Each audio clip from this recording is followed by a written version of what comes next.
This is Nana, and I am making my first YouTube video, ukulele video, for my 100 days of ukulele.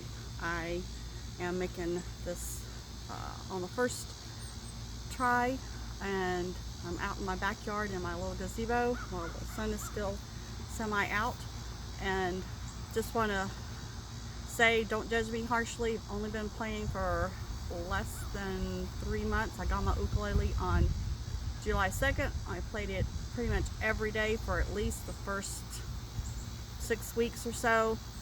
I played it almost every day.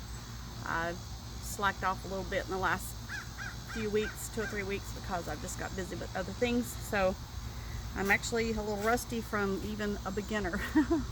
So anyway, but Cynthia Lynn has been a great teacher, and I've loved learning and going through all of her videos. So I'm just going to try my hand at, right from the beginning, basic,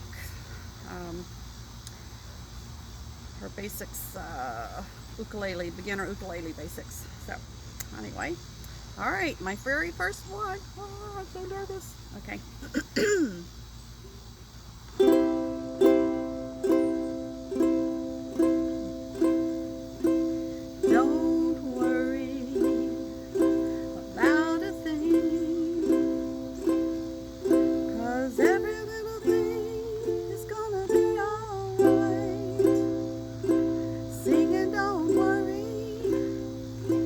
About a thing, 'cause every